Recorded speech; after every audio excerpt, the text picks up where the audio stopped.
குளம் தல நீரை கனி அப்பம் உடவல் பொறி கப்பிய கரிமுகன் ஏனி கற்றிடும் அடியவர் புத்தியில் உறைபவர் கற்பகமென வினை கடித்தேரும் தம்மதியம் வைத்திடும் அரண் மகன் மற்றொரு திரள் புயணி மத்தள வயிறனை உத்தமி புதல்வனை மத்தவில் மலர் கொடு தமிழடவினை முற்படுகிறன் முற்பட எழுதிய முப்புறம் எரிது அச்சிவனுரை ரதம் அச்சது கொடி செய்த அகிரா அத்துயரது கொடு சுப்பிரமணிபடும் அப்புன மதனிடை ஆகி அப்புற மகளுடன் அச்சிறு முருகனை அக்கணவன மருள்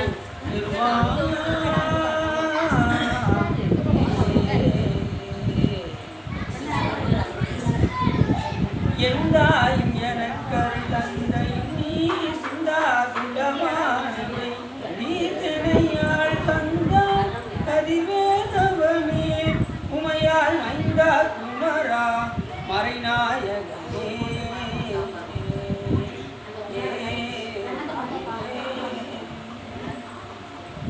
புலியர்கொண்டு பொழித்த புகழியர்கொண்டு கலந்தொற்றி ஆலிமிசை கல்விதப்பில் அனைத்துவினா நடிக்கிறேன் வாழி திருநாவலூர் வணிகர்கள் ஊழிமணி திருவாத ஊரர் திருத்தாள் போற்றி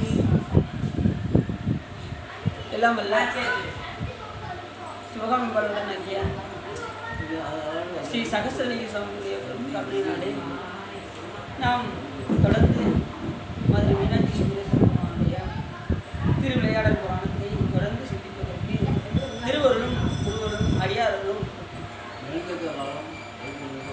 சிவபெருமானுடைய வழக்கன் எது? சிவபெருமானுடைய வழக்கன் என்ன புராணம்? சிவபெருமானுடைய வழக்கன் பெரிய புராணம். இடக்கன் திருவிளையாடல் புராணம். இடபாகத்தை யார் கொண்டிருக்கா? உமையாகிய நமது மீனாட்சி. அப்போ திருவிளையாடல். நெற்றிக்கல்லேருந்து யார் வந்தா? அது கந்த புராணம். சாமியுடைய முக்கண்ணாக போற்றப்படுவது இந்த 3 புராணம். அதில் நம்ம பார்க்கக்கூடிய புராணம் திருவிளையாடல். சாமி எத்தனையோ திருவிளையாடலை அருள் செய்து போகிறாங்க. நித்தமும் ஒரு திருவிளையாடலை நிகழ்த்தி கொண்டுதான் இருக்கு. யாராவது ஏதாவது ஒரு சூழ்நிலையில் ஏதாவது ஒரு இடத்துல திருவிளையாடலை புரிந்து கொண்டு காத்தும் படைத்தும் பறந்தும் விளையாடி இந்த உலகத்தில் நம்மளெல்லாம் உள்ள விட்டு நம்மளெல்லாம் உலகம் செய்கிறார் பார்த்தீங்களா? இது கூட ஒரு விளையாட்டு. அவருக்கு சர்வசாதாரணம் வரும். ஆனால் இந்த விளையாட்டில் ஏன் விளையாடுறாரு அப்படின்னா, எதுக்காக விளையாடுறாரு சாமி? நம்ம போன்ற ஆன்மாக்களை பக்குவப்படுத்துவதற்காக தான் என்ன செய்கிறாரு? இந்த திருவிளையாடல் தான். ரெண்டாவது, மற்ற அடியார்களுடைய அந்த பெருமையை நாம் தெரிந்தால் தான் என்ன செய்ய முடியும்? நாம் இறைவன் மேல் அன்பு செலுத்தணும். அவங்க எந்த அளவுக்கு அவங்க அப்படி பூக்கட்டுறாங்களே, நாமளும் கெட்டணுமே அப்படிங்கிற உணர்வு நமக்கு அப்போ தான் வரும். இந்த ஐயர் இப்படி தொண்டு செஞ்சு போயிருக்காங்களா, இந்த அளவுக்கு அன்பு செலுத்திருக்காங்களா சாமி கிட்ட, கட்டையே தோண்டி கொடுத்துருக்காங்களா அப்படின்னு இந்த புராணம்லாம் கேட்டால் தான் நமக்கு என்ன செய்யும்? சாமி மேலே நமக்கு அன்பு. 63 நாயன்மார்கள் செயல்லாம் நம்ம செய்ய முடியுமா? அதுதான் செயற்கரிய செய்வதற்கு பெரிய சிறிய செயற்கரிய செய்ய ஆகாதா? நம்ம அவங்க மாதிரிலாம் செய்ய முடியாது. ஆனாலும் சாமியை திருவிளையாடல் போன்ற ஆன்மாக்களை எல்லாம் வைப்பதற்காகவும் மற்றவருடைய பெருமையை உலகுக்கு உணர்த்துவதற்காகவும் தொண்டருடைய பெருமையை உலகுக்கு உணர்த்துவதற்காக சாமி. இப்போ நமக்கு சாமி ஒரு வீடு கட்டுறாருன்னு வச்சுக்கோங்க. அதுக்கு சுவர் எது அப்படின்னா, வீடு கட்டுவதற்கு சுவர் இந்த உடம்பு தான் நமக்கு. மெய்யாகி இந்த உடம்பு தான் நமக்கு. இதுக்கு என்ன செஞ்சிருக்காரு? இதுக்கு வாயில் கட்டி வச்சிருக்காரு. இதுதான் வாயில். வாயில் என்னது? கேட்டு. அந்த கேட்டு இருந்து 32 பல்ல போட்டு சாமி 32 கேட்டு போட்டு விட்டுருக்காரு பாருங்க. 1 2 கிடையாது, 32 இதை வச்சு கேட் போட்டு. இப்போ வீடு கட்டுறதுக்கு செங்கல் சிமெண்ட்டு இதெல்லாம் வேணும்ல, அதுதான் நம்ம கிட்ட இருக்கக்கூடிய ரத்தம் சதை இதெல்லாம் வந்து அந்த சிமெண்ட்டும் மண்ணும் போல. ஆனால் இந்த உடம்பு நம்ம கொடுத்துருக்காரு, இது யார் கொடுத்தா? கொடுத்தா அப்படி நம்ம என்னைக்காவது உட்காந்து சிந்திச்சு பார்த்துருக்கோமா அப்படின்னா சிந்திச்சு பார்த்ததே கிடையாது. ஏதோ பிறந்தோமா, ரெண்டு 4 வாயில சாப்பிட்டோமா, உறங்கணுமா, போனோமான்றியா அப்படிம்பாங்க. கடமையில் உட்காந்து பேசிக்கிட்டு இருப்பாங்க. என்ன பேசுவாங்க? உண்டு உடுத்தி இங்கே இருப்பதாக போனீரோ அப்படிங்கிற மாணிக்க சொல்லுவாங்க. நம்ம வந்து சாப்பிட்டு போகிறதுக்கு அங்கே வந்திருக்கோம் உலகத்துக்கு, சொல்லுங்க பார்ப்போம். அறிவு விளக்கம் பெறுவதற்காக தான் நம்ம எங்கே வந்திருக்கோம்? இந்த பூமியில் வந்து அவதாரம் செய்யணும். இதில் அறிவு விளக்கம் பெற்று தான் என்ன செய்ய முடியும்? இறைவனை போய் அடைய முடியும். அறிவு இல்லாத, அறிவு சுத்தமே இல்லாமல் நம்ம கிடந்தோம். ரப்பர், கருப்பு ரப்பர் வரும், கருப்பு ரப்பரை நல்லா நம்மளை சுற்றி நல்ல ஒரு கருப்பு பைப்பில் வச்சு கொண்டு போய் கடலில் கொண்டு போய் தூக்கி போட்டு அப்படி இருப்போம். சுத்தமாக ஏற்கனவே கருப்பு ஒன்றுமே தெரியாது, அது கருப்பு ரப்பரால் சுற்றி கருப்பு பைப்பில் போட்டு ஏதாவது இரவு தெரியுமா பகல் தெரியுமா எதுவுமே தெரியாத நிலையில் நம்ம கிடந்தோம். சாமி நம்ம செஞ்சாரு. அப்படி கண்ணில்லாத குருடர்களுக்கு எப்படி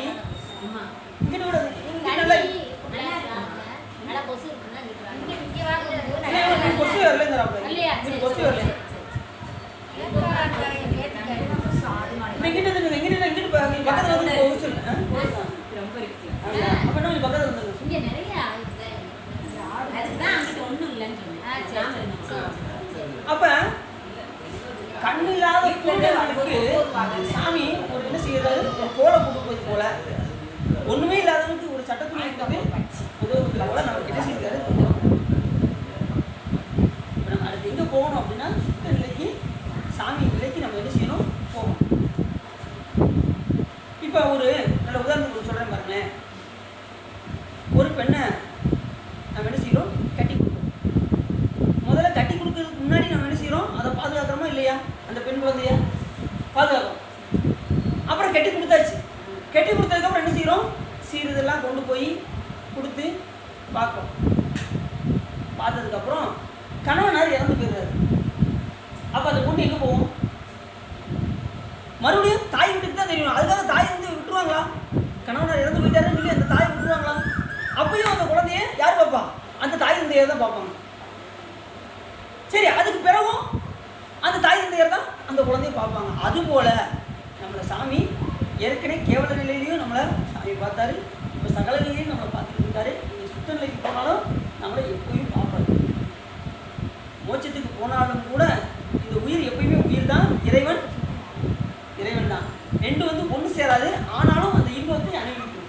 அந்த பேரின்பத்தை இந்த உயிரானது அனுபவிக்கும். பாலும் தண்ணியும் போல ரெண்டு கலந்துதான் இருக்கும். ஆனால் பிரித்து எடுத்துடலாம், பார்த்தீங்களா? அது போல. ஆனால் சாமியை போல எப்படி இருப்பாங்க அப்படின்னா பாலின் சுவை போல இருப்பாங்க. பாலோட சுவையை பிரிக்கவே முடியாது, அது போல இருப்பாங்க சாமியை போல. ஆனால் நாம இறைவனோடு கலக்கும் போது எப்படி இருக்கும்னா இந்த பாலும் தண்ணி, ஆனால் இரண்டரை கலந்து இருப்போம். அந்த பேரின்பத்தை அனுபவிப்போம். அனுபவித்தாலும் கூட இது எப்பயுமே இறைவனுக்கு அடிமை. அவர் எப்பயுமே ஆண்டால் இது வந்து சரி. இந்த மாதிரி சூழ்நிலாம் இறைவன் நமக்கு இந்த உபகாரத்தெல்லாம் நமக்கு உடம்பை கொடுத்துருக்காரு. ஒரு வீடு கட்டி கொடுத்துருக்காரு. இந்த வீடு கட்டுறதை நம்ம எப்படி பயன்படுத்தணும்?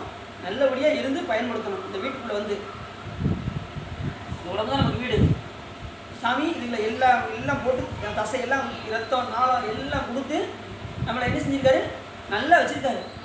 இதை கொண்டு நாம் என்ன செய்யணும்? அந்த உடம்பை கொண்டு நாம் அவனை அடைவதற்கு உண்டான முயற்சிகளை நாம் இந்த மனித பிறவி பயன்படுத்தி கொண்டு நாம் என்ன செய்யணும்? அதை கடைபிடிக்க வேண்டும். சரி, அப்படிதான் நமக்கு இந்த உடம்பை கொடுத்தாரு. உடம்பு கொடுத்து பயனை கொண்டு நாம் என்ன செய்யணும்? அதை அடைவதற்கு உண்டான முயற்சிகளை எடுக்க வேண்டும் சொல்லி நம்ம புராணத்துக்கு வேண்டும். இன்னைக்கு வந்து எல்லாம் வல்ல சித்தரான படம். சோமசுந்தர கடவுள் சித்தராய் முதல்ல தோன்றி வருகிறார். எப்படின்னா நவமணிகள் பதித்த முடியினை தரித்த அபிஷேக பாண்டியனும் பாண்டிய நாட்டில் உள்ளவர்களும் இம்மை மறுமைக்குரிய எல்லா நலன்களையும் அடையும் பொருட்டு யார் யாருன்னா அபிஷேக பாண்டியனும் அந்த பாண்டிய நாட்டில் உள்ளவர்களும் இம்மை மறுமைக்குரிய பயன்களை பெறுவதற்காக சிவபெருமான் என்ன செய்கிறானா? எல்லாம் வல்ல சித்தராக வர்றாரு. எப்படி வர்றாரு அப்படின்னா கூடல்பதியாகிய மதுரையில் எழுந்தருளிய குணப்புரி கடந்த உரிமையினுடைய சோமசுந்தர கடவுள் ஒரு சித்த வடிவமாகிய திருவேடம் கொண்டு வருவாராங்க. அப்போது அவர் வட்டமாக கட்டிய நீண்ட சடையாகிய சிகையும் விபூதியின் மேல் திலகம் தரித்த திருநீற்றியும் 2 குண்டலங்கள் தரித்த திருச்செவியும், அந்த 2 குண்டலம் எதாக இருக்குது? சாமிக்கு 2 குண்டலம் போட்டுருக்காங்க. அது யாருன்னா ஆகா ஓகு என்கின்ற 20 தான் என்ன செய்கிறாங்க, சாமி உங்களை நாங்கள் பாட்டு பாடணும் சாமி அப்படின்னு அவங்க 2 பேரும் கேட்டாங்க. இந்தப்பா அப்படின்னு சொல்லி சாமி என்ன பண்ணாரு, 2 குண்டலத்தை தூக்கி மாட்டிக்கிட்டாரு. நீங்கள் வாடு பாடிக்கிட்டே இருங்க அப்படின்ட்டாரு. அவங்க இப்பயும் சாமி பாடிக்கிட்டே இருக்காரு. அவங்க தான் குண்டலமாக இருக்காங்க. சாமி வேற எழுதியிருக்காரு, ஜடை எழுதியிருக்காரு. ஜடை இறைவனுடைய எல்லையில்லாத ஆற்றலை குறிக்கும், எல்லையில்லாத ஆற்றலை குறிக்கும். ஏன்னா ஜடாமுடியை அவுத்து விட்டாருன்னு வச்சுக்கோங்க, நம்மளாம் தாங்க மாட்டோம். அதில் ஒரு முடியை தான் எடுத்துக்கிட்டு இருக்காராம் உலகத்தில். அதுதான் கங்கை, வற்றாத ஜீவநதி கங்கை. அதில் ஒரு முடி, சாமியோட ஒரு முடி தான் வந்துட்டு கீழே. அது எப்பயும் வற்றவே வற்றாது. அது வற்றுச்சுன்னு வச்சுக்கோங்களேன், உலகம் ஊழிக்காலம் வந்துச்சு நம்ம தெரிஞ்சுக்கலாம். ரொம்ப கஷ்டம் இதாக இந்த போடுத்திட்டாங்க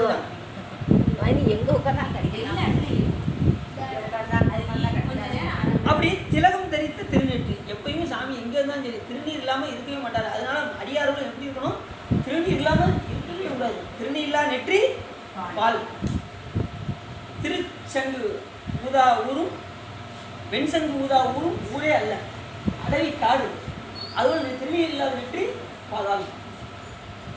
அதனால சுவாமி எப்படி திருநீர் அணிஞ்சிருக்காரோ நாமளும் அப்படியே திருநீரை அணிஞ்சு. திருநீர் எதை குறிக்கும், நிலை உடையதையும் காட்டும், நிலை இல்லாததையும் காட்டும். அதுதான் திருநீர். அதை எடுத்து காட்டுறதுக்கு தான் சாமி என்ன பண்ணியிருக்காரு, திருநீர் தச்சு காமிச்சிருக்காரு. நிலையானது எது, நிலை இல்லாதது எது அப்படின்னா, இப்போ எதை எருவு எரிக்கிறோம், அது என்ன ஆயிடுது, சாம்பலாக ஆகிறது. நாம் கடைசி முடிவில் எங்கே போவோம், முடி சாய்ந்த மன்னரும் கடைசி ஒருபடி சாம்பல். அப்போ என்னது காட்டுது, நிலை இல்லாததை காட்டுது. ரைட்டா, நிலை இல்லாத காட்டுது. சரி, அந்த திருநீரை மறுபடியும் எரிச்சா என்ன ஆகும், எரிஞ்சு சாம்பல் மறுபடியும் எரிக்க முடியுமா, அது அப்படியே தான் இருக்கும். அப்போ நிலையானதையும் காட்டும், நிலையானதையும் காட்டும், நிலை இல்லாததையும் காட்டக்கூடியது தான் என்னது, திருவெண்ணீர். அதை தான் சாமி நினைச்சிருக்காரு, கரிச்சு காமிச்சிருக்காரு. பூணூல் அணிந்த திருமார்பு. பூணூல் என்ன, பூணூல் யாருடைய பூணூல், திருமாலுடைய திருமுடி அவருக்கு பூணலாக வருகிறது. விஷ்ணு கேசோப்பியோ நம அப்படின்னு மந்திரங்கள் சொல்லணும். அதுதான் சாமி என்ன பண்ணியிருக்காரு, பூணூலாக தரித்திருக்கிறார். திருநீட்டு போக்கணும். எப்பயுமே சாமி திருநீட்டு போய் கையில் வச்சுருக்காரு. அப்போ நம்மளாம் வச்சுருக்கணுமா வேண்டாமா, திருநீட்டு போய் யார் கையிலுமே இருக்காது. அடுத்து யாராவது ஸ்பான்சர் பண்ணாங்கன்னா கண்டிப்பாக, அடுத்து யாராவது ஸ்பான்சர் பண்ணால் எல்லாருக்கும் திருநீட்டு போய் கையில் கொடுத்துருங்க அடுத்த தடவை. இல்லை இந்த துணியை தச்சிடலாம் சொன்னா, தச்சிடலாம். 2வது இதுலேயும் கூட இருக்குது, நம்ம சர்வோதயில கூட இருக்குது. இதை வச்சுக்கணும். திருநீட்டு பொருள் கண்டிப்பாக இல்லைன்னா நம்ம வாங்கிடுவோம். நம்ம தேவி கூட ஒரு இதை வச்சு தைக்க சொல்லி திருநீட்டு போய் ஆக்கி கொடுத்துருவோம். அழகாக தெரிஞ்சு இந்த சைஸில் தைச்சி ஒரு தலைப்பில் வந்து ஒரு சுட்டுறதுக்கு மட்டும் ஒரு முளத்தில் கயிறு மட்டும் வச்சு தைக்கணும். அவ்வளோதான். அந்த பையன் அது மட்டும் வைக்கணும், அவ்வளோதான். இது வந்து ரொம்ப முக்கியமானது. ஏன்னா திருநீட்டு பை இல்லாமல் இருக்கவே கூடாது. ஏன்னா சாமி வச்சுருக்காரு அப்படின்னா நம்ம கண்டிப்பாக வச்சுக்கணும். ஏன் அப்படின்னா திடீர்னு ஒருத்தர் எடுத்து வரான்னு வச்சுக்கோங்களேன், இங்கே உடம்பு முடியல, சாமிகிட்ட ஏதாவது விண்ணப்பம் செய்கிறாங்க அப்படின்னு நம்ம எதுக்கு தெரிஞ்சவங்க சொல்கிறாங்கன்னு உடனே நம்ம திருநீட்டு போய் எடுத்து சாமி அப்படி நினச்சி அவரை யாரும் ஒருத்தருக்கு திருநீர் பூச சொன்னாங்கன்னா நல்லா குணமாக கேட்டுக்கோங்க. சிவபெருமான தியானிக்காமல் என்ன செய்யக்கூடாது, அவங்களுக்கு திருநீரை சிவபெருமான சிந்திச்சு உங்களுக்கு குருநாதர் மந்திரம் சொல்லியிருப்பாங்க பார்த்தீங்களா, அந்த மந்திரத்தை நினச்சி என்ன செய்யணும், திருநீர் பூசினா உடனே அவங்களுக்கு என்ன ஆயிரும், வலியானது சரியாயிடும். அதனால் அது மாதிரி குருநாதரையும் சிந்திக்கணும். உங்களுக்கு ஒரு தீட்சை கொடுக்குறதுக்கு குருநாதரை சிந்திக்கணும், சிவபெருமானை சிந்திக்கணும். குருவரும் திருவரும் சேர்ந்து திருநீராக போய் அவங்களுக்கு என்ன ஆயிரும், அந்த நோய் குணமாகும். சரி, அப்போ சாமி என்ன வச்சிருக்காங்க, திருநீட்டு பட்டம் வச்சுருக்காங்க. தூக்கிய வளத்தோளும் யோகப்பட்டம் தரித்த இடத்தோளும் மடுப்படையும் இடையிடையே பொன்கட்டிய பிரம்பு கொண்ட திரு கைகளும் புலித்தோல் அரைஞானும். சாமி புலித்தோல் அரைஞான் கைன்னா வந்து இது கீழும் கோவணமும் பார்க்க முடியுங்களா, கீழார் கோவணம் திருநீருவை பூசி உந்தன் தாளே வந்தடைந்தேன் தலைவாயனை ஏற்றுக்கொள் நீ வாழார் கண்ணி பங்கா மலபாடியுள் மாணிக்கமே ஆளாய் நின்ன எல்லாள் இனி யாரை நினைக்கேனே. அப்படியா சுந்தரம் சாமி சொல்றாரு, பொன்னார் மேனியனே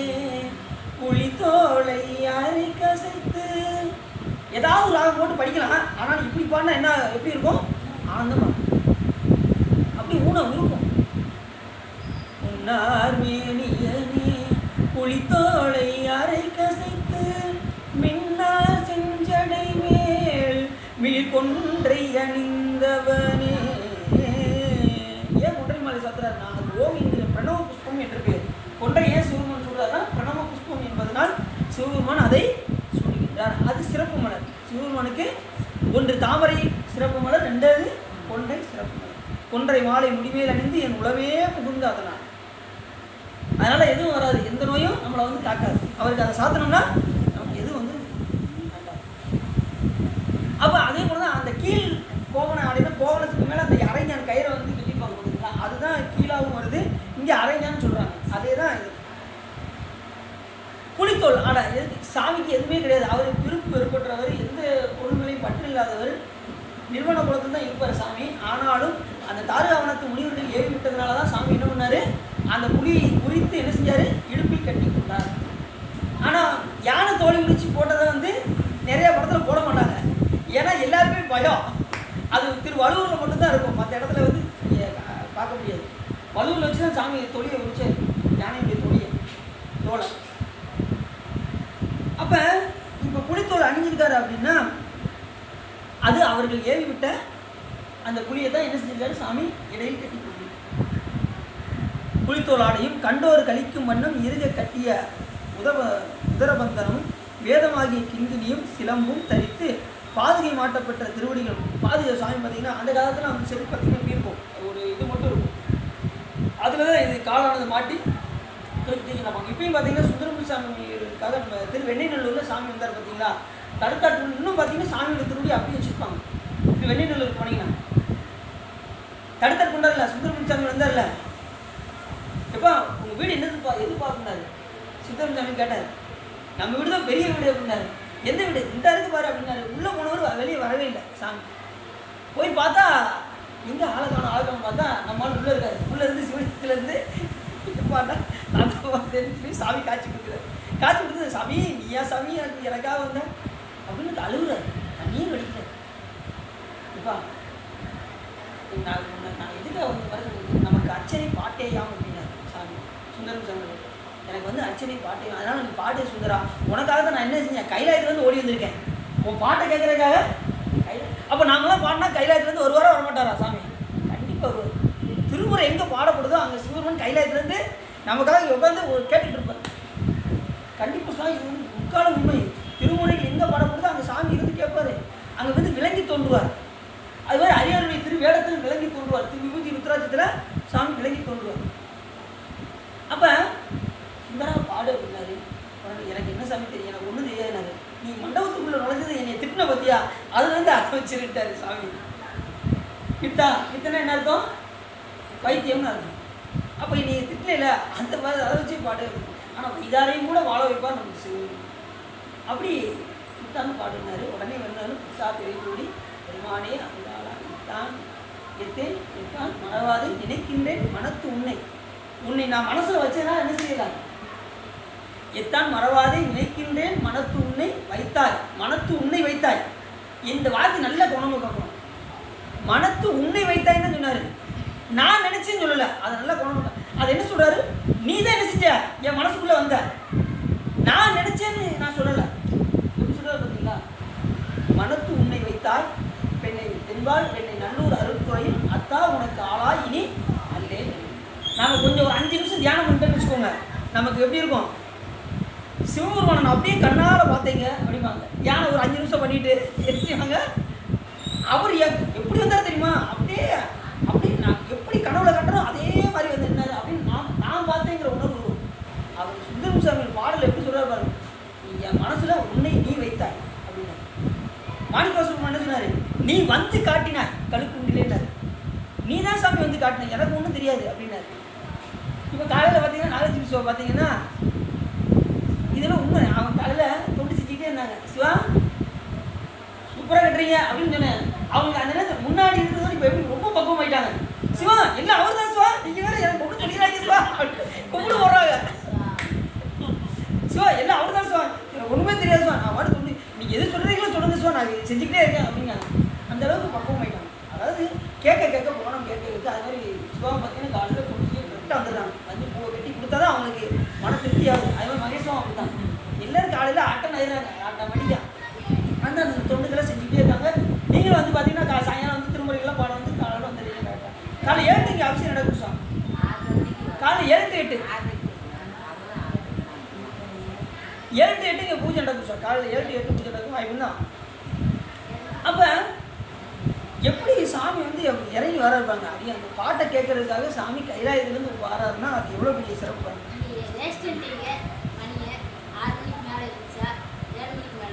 ஆமாம், வெள்ளம் செஞ்சிடும். கண்டிப்பாக வெள்ளம் செஞ்சிடணும். 4 to 6 எந்திரிச்சிடணும். பெரும்புலர் காலை மூழ்கி பித்தருக்கு பக்தராகி அரும்போடு மலர்கள் கொண்டு பறித்து கொண்டு வந்து இங்கே வந்துடணும். ஆட்டோமேட்டிக் உள்ளே வந்துடணும். அப்படிதான் சிறப்பு. இனிமேல் நமக்கு அதுக்கப்புறம் நீங்கள் போய் என்ன வேணாலும் பண்ணிக்கோங்க. காலையில் செய்ய வேண்டிய கடனை முடிச்சுட்டு நம்ம சாமி சரி. அப்படி பாதிக்கப்பட்ட அந்த திருவடிகளும் ஞானானந்தமாகிய தேடை பருகி மலர்ந்த திருங்குரு முருகலோடு குருவேர்வை அரும்பும் திருமுகமுடைய ஒரு சித்த வடிவம் கொண்டு விளங்கினார். சாமி எப்படி வந்தாரு? ஒரு சித்தர் வேடம் கொண்டு வந்தார். இப்போ அந்த சித்தர் வந்து என்னென்னலாம் செய்வார் அப்படின்னு புராணம் சொல்லுது. என்ன சொல்றாருன்னு பார்ப்போம். சித்த வடிவம் கொண்ட மூர்த்தியானவர் கடைவீதி, சித்திரக்கூடம், நாச்சந்தி, மாளிகை, திண்ணை ஆகிய இவ்விடங்கள் தோறும் சென்று விளங்குவார். திடீர்னு திண்ணையில் இருப்பாரான், அப்புறம் நாச்சந்தியில் இருப்பாரான், திடீர்னு மாறி மாறி ஓரிடமா போவாராம். தெற்கில் இருப்பவர் காட்டி வடக்கே போய் இருப்பாராம், கிழக்கில் இருப்பவர் தோன்றி மேற்கு போய் இருப்பாராம். இப்படி மாறி, ஏன்னா சித்தர் வந்து எல்லா திருவிளையாடலும் பண்ணுவாங்களா, நினச்ச நேரம் என்ன வேணாலும் செய்வாங்க. அது மாதிரி இப்போ சாமி செஞ்சு காமிக்கிறார். அவர் எல்லாமே செய்வார். இருந்தாலும் இந்த மதுரை மாநகருக்கு இப்படிலாம் செஞ்சு காமிக்கிறார். யாரும் தேடி காணா வண்ணம் இந்திரஜாலம் போல் திடீர் என்று மறைவார். அத்தூரத்தில் உள்ள மலையை மிக அருகில் உள்ளதாக செய்வார். மலை தூரத்தில் உள்ளதை அருகில் உள்ளது மாதிரி செய்வாரா, அருகில் உள்ள மலையை தூரமாக இருக்கிற மாதிரி செய்வாரா. இளைஞரை முதுமையாக வரா, முதுமையாக இருக்கிறவரை இளமையாக மாற்றுவாராம் சாமி. ஆணை பெண் வடிவமாகவும் பெண்ணினை ஆண் வடிவமாகவும் மாற்றுவார். மலடியை மகப்பேர் அடைய செய்வாராம். குழந்தையே இல்லைன்னு சொல்றாங்க. சாமி என்ன வருவாரா, குழந்தை பாக்கியத்தை கொடுத்துருவார். கூன், செவிடு, ஊமை, குருடு, முடம் ஆகிய இவை யாவரும் காண போக்குவார். ஊமையை போக்கிடுவாராம், குருடை சரி பண்ணிடுவாராம், முடமாக இருக்கிறவங்கள சரி பண்ணிடுவாராம். வெள்ளி, செம்பு, இரும்பு, ஈயம் இவை 4 வகை உலகங்களையும் பொண்ணாக மாற்றுவாராம். ரசவாதம் செய்வாராம். இதே மாதிரி உதாரணத்துக்கு ஒன்று பார்த்தீங்கன்னா, மதுரையில் திருப்புவனம், அது நம்ம இந்த திருவிழாவில் வருது. ரசவாதம் செய்த படலம்னு வருது. அந்த கதையில் நமக்கு விரிவாக பார்க்க போகிறோம். அதை நம்ம சுருக்கமாக சொல்கிறேன். பொன்னணையாக என்கின்ற ஒரு பெண், பொன்னணையார், திருப்புவனத்தில் மதுரை பக்கத்தில் இருக்கு. இப்பயும் போனீங்கன்னா அந்த கோயிலை போய் பாருங்கள். திருப்புவனத்துக்கு போயிட்டு வாங்க. நமக்கு பாடல் பண்ணுறதுனா அது வந்து நம்ம பாடலாம் கிடச்சிது. என்ன அப்போ அந்த பொன்னணையார் என்ன பண்ணுவா, சாமியை பொண்ணால் அந்த திருவுருவத்தை செய்யணும்னு அவன் ரொம்ப நாள் ஆசை. பொண்ணில் செய்யணும். ஆனால் அவர் மனசில் வந்து என்ன, இப்போ அவர் கையில் இருக்கிறது என்னது, இரும்புனால் செய்யப்பட்டது தான் இருக்குது. இரும்பினால் செய்யப்பட்ட திருவுருவம் தான் அவருக்கு இருக்குது. ஆனால் அதை பொண்ணால் செய்யணும்னு நினைக்கிறான். ஆனால் அவருக்கு வர்ற வருமானத்தை பூரா என்ன செய்கிறா, அடியார்களுக்கு அன்னம் பாலிச்சுட்டே இருக்கான். அந்த பொண்ணனை இருக்கிற குட்டை பூரா அடியார்களுக்கு அன்னம் பாலிச்சுட்டு இருக்கு. அன்னம் பாலிக்கிறது அவங்களுக்கு வேலையும். அந்த நேரத்தில் சித்திர வடிவம் உண்டு. சாமி என்ன பண்ணுறாரு, அந்த கூட்டத்தில் ஒரு உள்ளே போகிறார் அன்னம் பாலிக்கிறது. அது மாதிரி நல்லா கவனமாக கண்டுக்கோங்க. யார் அடியார்களுக்கு அன்னம் பாலிக்கிறாங்களோ அந்த கூட்டத்தில் ஒருவராக சிவபெருமானும் ஒருத்தர் இருப்பாராம். கண்டிப்பாக சிவபெருமான் கண்டிப்பாக வந்து அந்த அன்னத்தை உருவாராம். இது வந்து அந்த கதையிலையும் நம்ம தெரிஞ்சுக்கலாம். மற்ற திருவிளையாடல் இதில் பெரிய புராணத்தில் கூட வருது, சிறப்பு நாயனார் புராணத்தில் வரும். என்ன அப்போ அந்த கூட்டத்தில் சாமி ஒரு ஆளாக போய் உட்கார்ற உடனே அந்த பெண்ணை கூப்பிடுங்க அப்படிங்க. சித்தர் வந்து அந்த பெண்ணை கூப்பிடுங்க அப்படின்றதும் பொன்னடையார் போய் இதெல்லாம் கூப்பிட்றாங்க. இன்னும் உனக்கு நீ எதை அடிப்படையாக கொண்டு அன்னம் பாடிக்கிற அப்படின்னா, எல்லாம் சாமி தான். எனக்கு சாமி எனக்கு ரொம்ப நாளாக எனக்கு சிவபெருமான திருவுருவம் செய்யணும், பொண்ணால் திருவுருவம் செய்யணும்னு எனக்கு ஆசை. சரியா, கவலைப்படாத அப்படின்னு சொல்லி சாமி என்னன்னா திருநீர் எடுத்து ஆசீர்வாதம் பண்ணி திருநீர் பூசி விட்டாராம் அந்த பெண்ணுக்கு. அப்படி அது முடிஞ்சதும், நீ கவலையே படாத, உன்னுடைய உலகம்னா இருக்கு பார்த்தியா, நீ வீட்டில் என்னென்ன பாத்திரம் வச்சுருக்கியோ அதை பூரா நீ கொண்டு வா அப்படின்னா சிவபெருமான் சித்தர் வடிவத்தில் வந்து உன்னுடைய என்னென்ன பாத்திரம் இருக்கோ அதை பூரா கொண்டு வந்துட்டு அப்படின்ட்டாங்க. உடனே அவன் இருக்கிற பண்ட பாத்திரம் பூரா எல்லாம் கொண்டு வந்து சாமி முன்னாடி வந்து வச்சுட்டான். ஈயம், இரும்பு, பித்தளை எல்லா பாத்திரத்தையும் கொண்டு வந்து சாமி முன்னாடி வச்சாச்சு. சாமி என்ன பண்ணாராம், மறுபடியும் அதே திருநீர் எடுத்து அது மேலே போட்டு மந்திரம் சொல்லி அப்படி மறைஞ்சார். மறைஞ்சது ஒன்று வந்திருக்குது யாரும் பார்த்தா சொக்கநாதரே வந்திருக்காரு அப்படின்னு சொல்லி முருகனாலாம் அந்த பொண்ணு சொல்கிறாங்க. முருகனதுமே சரி அப்போ சாமி மறைஞ்சிட்டாருன்னா அப்போ சாமி தான் சாமியோட திருவள்ளுன்னு சொல்லிட்டு உடனே கதவை பூட்டி உடனே அந்த ரசவாதம் செய்ய ஆரம்பிச்சானா. அந்த பொண்ணனை ரசவாதம் செஞ்சு பார்த்தா எல்லாமே பொண்ணாக மாறிடுச்சு.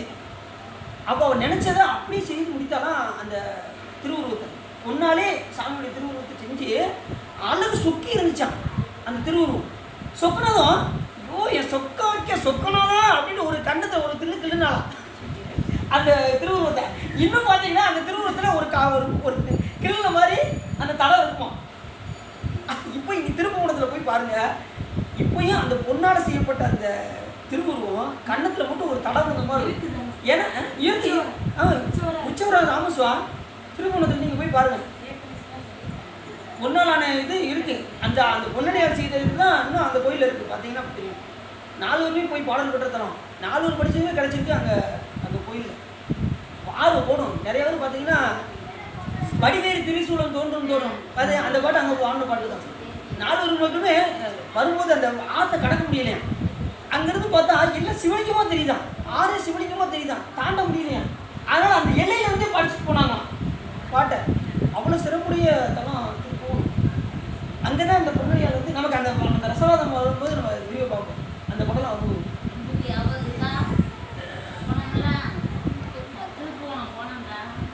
பூவனத்தம் புனிதனார்க்கே அப்படின்னு பாட்டு வருதுல்ல, அதே தான்.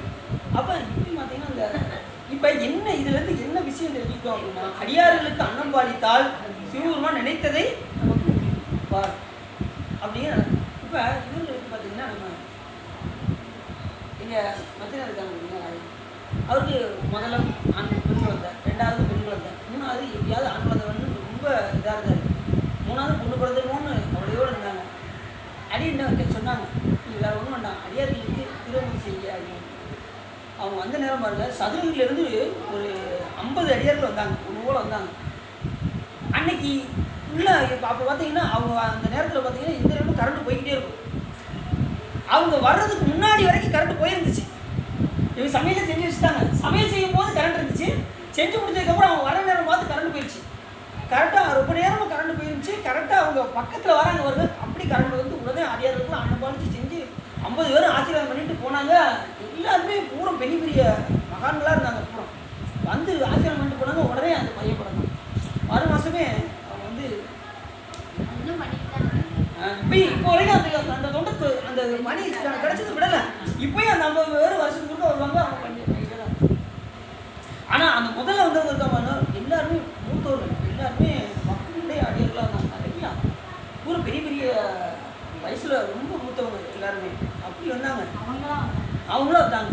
வந்து அதான் சுவாமி திருவருள் அவங்க அதை பயன்படுத்திட்டாங்க. அடியாருக்கு அன்னம் பாலிக்குன்னு சொன்னதுமே அவங்க ருத்ராஜம் போட்டு வந்து அத்தனை பேரையும் உள்ளே கூப்பிட்டு எங்களுக்கு வாய்ப்பு கொடுங்க அப்படின்னு சொல்லி அவங்க கேட்டதும் உடனே அவங்க சரி ஒத்துக்கிட்டாங்க. அதுலேருந்து தொடர்ந்து வருஷத்துக்கு ஒருக்கா வருவாங்க. அவங்க வந்து கூப்பிட்டு வச்சு செய்வாங்க.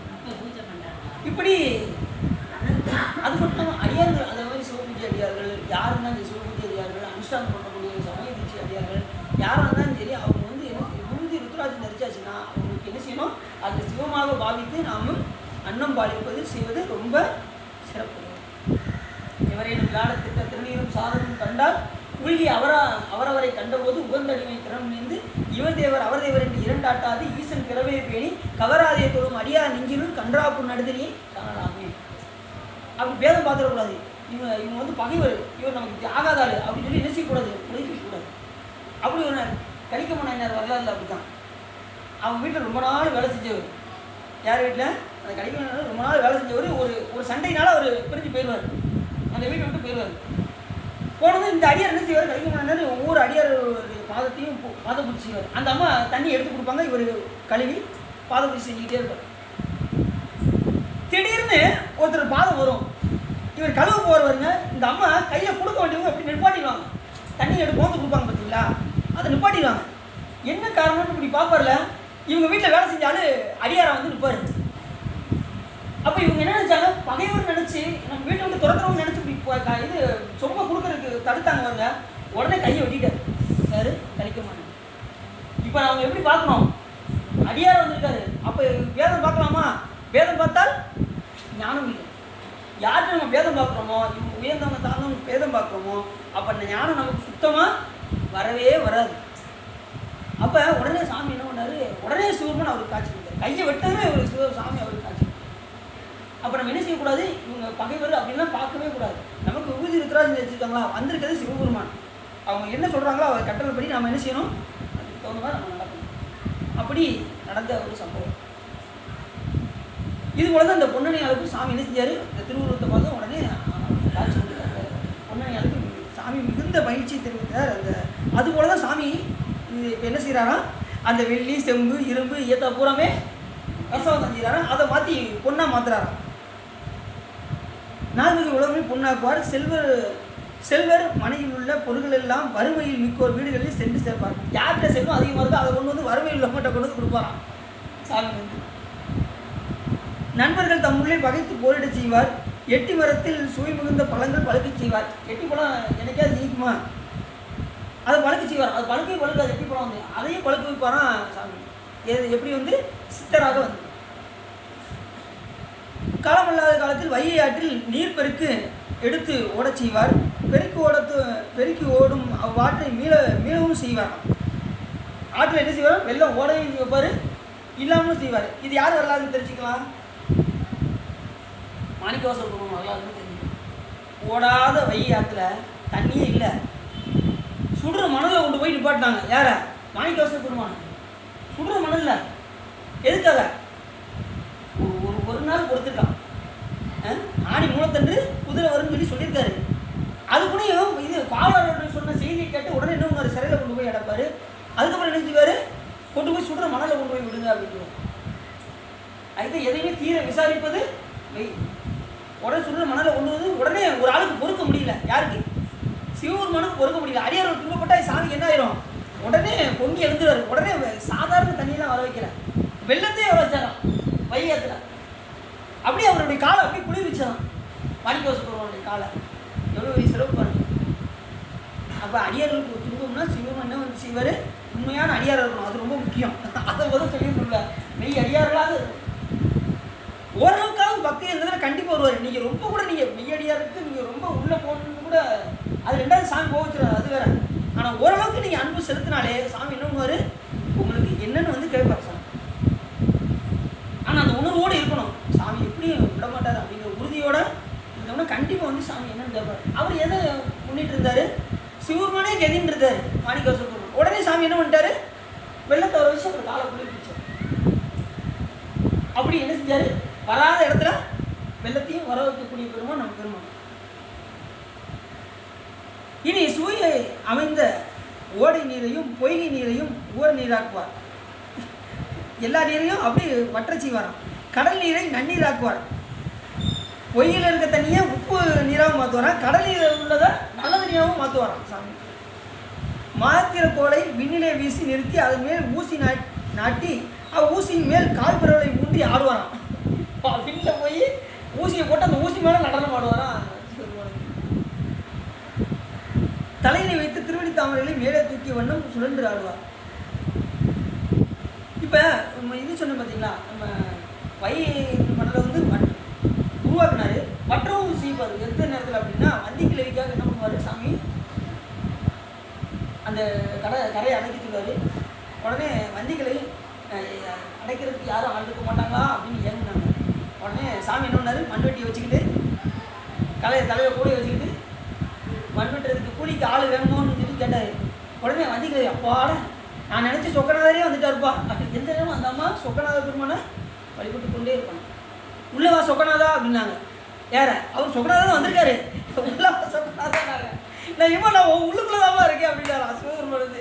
எல்லாரும் உள்ளத்துக்குள்ளே யார் இருக்கா, அங்கே நான் உள்ளுக்குள்ளதாமா இருக்கேன், இந்த வந்துட்டேப்பா அப்படின்னாரா. உள்ள வந்து இப்போ உனக்கு எனக்கு கூலி கொடுக்குற அளவுக்கு என்கிட்ட கிடையாது, என்கிட்ட இருக்கிறதுல இந்த புட்டு மட்டும்தான்.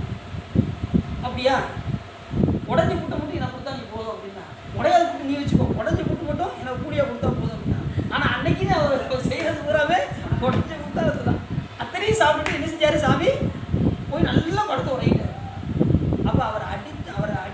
எல்லா உயிர்களுமே பட்டது. ஏன்னா எல்லா உயிர்களும் யார் இருக்கா? அப்போ நம்ம மேலே அடிபட்டதான், கண்டிப்பாக அடிபட்டது. அப்போ நம்ம எந்த பிரிவில் இருந்தோமோ நமக்கு தெரியாது.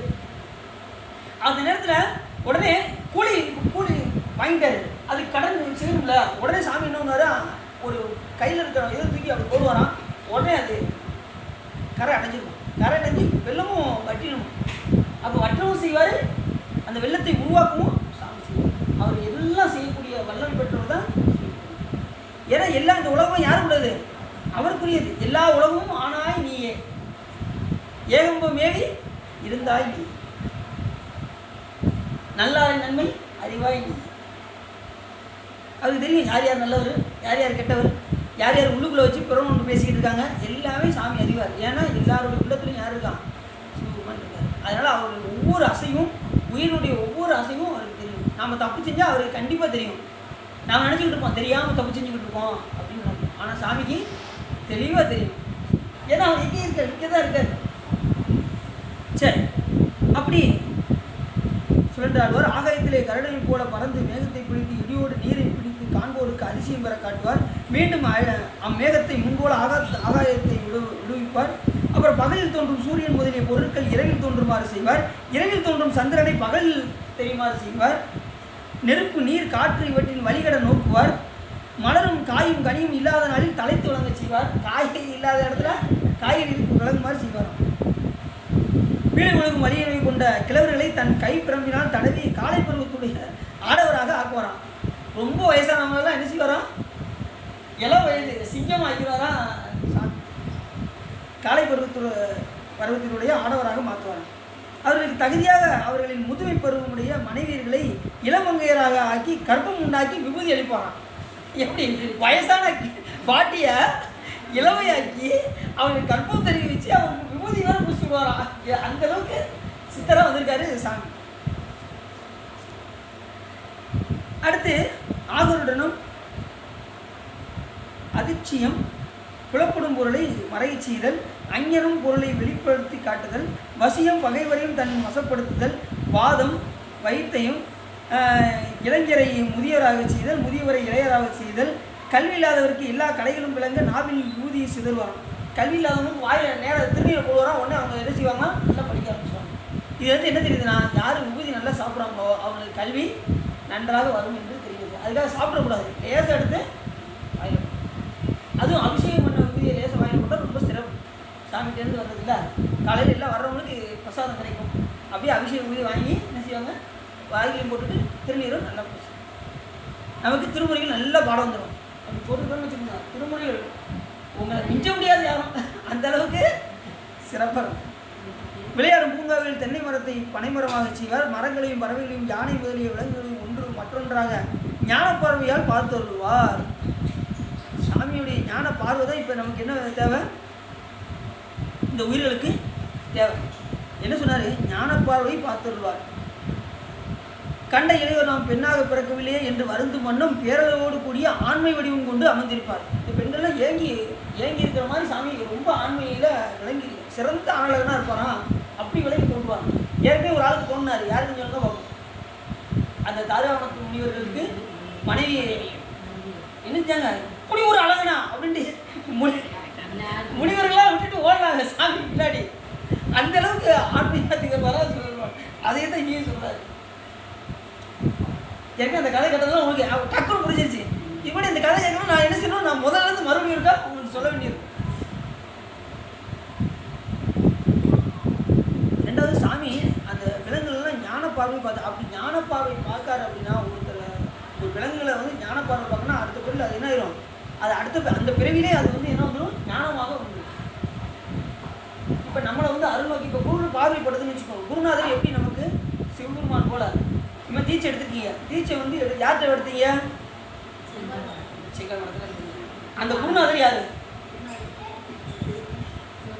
குருநாதர் சிவபெருமான். அவங்க நீங்கள் குருநாதரை பார்க்கக்கூடாது. உங்களுக்கு பூலோகத்தில் மானுட சட்டை தாங்கி வந்த சிவபெருமானாக நீங்கள் பார்க்கணும். நீங்கள் குருநாதரை பார்த்தீங்கன்னா நமக்கு ஞானம் வராது. அவங்க சிவபெருமானாக பார்த்தா தான் உங்களுக்கு என்ன வரும்? ஞானம் வரும். அப்போ மானுட சட்டை தாங்கி வந்து உங்களுக்கு பார்வை பார்த்து என்ன செஞ்சுருக்காங்க? நயன தீட்சை கொடுத்துருக்காங்க உங்களுக்கு. அப்புறம் பரிசு தீட்சை உங்களை மேலே தொட்டாங்களா? விட்டாங்களோ அப்புறம் என்ன செஞ்சாங்க? கர்ப்பப்புழையை நீக்கி என்ன செஞ்சாங்க? முச்செய்த வினையை நீக்கி உங்களுக்கு ஞானத்தை நல்வதற்கு என்ன செஞ்சாங்க? உபதேசம் செய்தார்கள். அதான் அது ஒரு தீட்சை, வாசக தீட்சைக்கு. இதெல்லாம் செஞ்சால் தான் குரு பார்வை நம்ம மேலே பட்டுச்சுன்னா உடனே அந்த பிரிவிலே உங்களுக்கு என்ன வந்துடும்? ஞானம் வந்துடும். ஞானம் வந்தது உங்களுக்கு என்ன ஆயிடுச்சு? நிறைய சிவபுண்ணியம் பண்ண வேண்டும் என்கின்ற விருப்பம் உங்களுக்கு வந்துருச்சு. அதனால் என்ன பண்ணிட்டீங்க? டெய்லி திருக்கோயிலுக்கு வர ஆரம்பிச்சிட்டீங்க, திருப்பணி செய்ய ஆரம்பிச்சிட்டீங்க, உங்களுக்கு வேகம் கூட ஆரம்பிச்சிச்சு. இப்போ தீட்சை எடுக்கலன்னா என்ன ஆகிடும்? உங்களுக்கு கோயிலுக்கு போவோம், என்ன ராமன் ஒரு வாரத்துக்கு ஒரு நாள் போனால் போதாதானே? செவ்வாய் இல்லைன்னா செவ்வாய் வெள்ளிக்கிழமை 2 நாள் போனால் கூட போதும் அப்படிங்கிற உணர்வு வந்துடும். இப்போ தீட்சை எடுத்தீங்கன்னா தீட்சை எடுப்பதற்கு முன்னாடி எப்படி, தீட்சை எடுத்ததுக்கு பிறகு என்ன அப்படின்னா, தீட்சை எடுப்பதற்கு முன்னால் நீங்கள் செய்யக்கூடிய பணி 1 மடங்கு, சிவன் கோயிலுக்கு நீங்கள் வந்து செய்யக்கூடிய பணி 1 மடங்கு புண்ணியம். அதே நீங்கள் தீட்சை எடுத்ததுக்கப்புறம் நீங்கள் செய்யக்கூடிய ஒவ்வொரு புண்ணியமும் சிவ புண்ணியமும் அனந்த கோடி மடங்காக பெருகிக்கொண்டே வரும். ஒரு புண்ணியம் செஞ்சாலும் அது எத்தனை மடங்கு பெறும்? அனந்த கோடி மடங்காக பெறும். ஒரு பூ கட்டிங்கன்னு வச்சுக்கோங்க, தீட்சை எடுத்ததுக்கப்புறம் அது ஒரு புண்ணியம் கிடையாது. எத்தனை புண்ணியம்? அனந்த கோடி மடங்கு. அப்போ அனந்த கோடி மடங்கு புண்ணியம் சேர்க்குறீங்கன்னா எத்தனை கோடி பிறவியில் நம்ம வினை செஞ்சுருப்போம், அதெல்லாம் இது என்ன செய்யும்? எல்லாத்துக்கும் மேலே நல்ல குணமாக கேட்டுக்கோங்க. எல்லாத்துக்கும் மேலே வினை என்பது ஒரு சடம். அதை நீக்குவதற்கு சிவபெருமானுக்கு ரொம்ப நேரம்லாம் ஆகாது. நாம் செய்கிற நல்வினைக்கும் தீவினைக்கும் அறிவு இருக்கா? அறிவு உண்டா? நாம் செய்கிற நல்வினை செய்கிறோம், தீவினை செய்கிறோம், அதுக்கு அறிவு இருக்கா சார்? அறிவு கிடையாது. அது வந்து ஒரு ஜடம். நல்லதும் கெட்டதும் வந்து ஒரு ஜடம். அந்த ஜடத்தை நீக்குவதற்கு சிவபெருமானுக்கு ரொம்ப வேலையெல்லாம் ஆகாது. ஆனால் எதுக்காக சாமி அதை பயன்படுத்துறாரு அப்படின்னா, நாம் பக்குவப்படுத்துவதற்காக தான் சிவபெருமான் என்ன பண்ணுறாரு? வினையை வைத்துக்கொண்டு நமக்கு ஊட்டிக்கொண்டே இருக்கின்றார். வினை பயனை ஊட்ட நம்ம என்ன செய்கிறோம்? பக்குவம் அடைந்து கொண்டே வருகிறோம். ஒவ்வொரு பிறவிலையும் கொடுத்து பாத்திரத்தை விளக்கி கழுவி பார்ப்போம். இந்த இடத்துல அழுக்கு இருக்குது, மறுபடியும் போடுறா 2 விளக்கு விளக்குடா அப்படின்னு விளக்குறோம்ல. அதே மாதிரி நம்மளை பிறவியில் போட்டு எடுத்து இது எதாவது கொஞ்சம் தெரியிருக்கா, இது இன்னும் நான் சொல்லிக்கிட்டு இருக்கு, இன்னும் 2 பிறவியை போடு அப்படின்ட்டு நான் என்ன பண்ணுவார்? பிறவியில் போட்டுருவார். இப்படி தான் நமக்கு பிறவி வர்றது காரணம் வந்து நம்ம ஒவ்வொரு பிறவிலையும் தப்பு செய்ய மறுபடியும் இவரே பண்ணார்ல, நந்தவனத்தில் ஓராண்டி அவன் 4 மாதமாய் குயவனை வேண்டி கொண்டு வந்தான் ஒரு தோண்டி அதை கூத்தாட்டி போட்டு உடை தாண்டி. பிரம்மாட்ட போய் ஒரு குயவன்கிட்ட போய் எனக்கு ஒரு பானை செஞ்சு கொடுப்பியா, அவே எனக்கு ஏகப்பட்ட வேலை இருக்கியா, நீ வேறு போயா அப்படின்னா, மறுபடியும் வந்து எனக்கு எப்படியாவது ஒரு பானை செஞ்சு கொடுப்பியா. அவன் அவ்வளோ வேலைக்கு நடுவில் ஒரு பானையை செஞ்சு அந்த குயவன் கொடுத்தான்.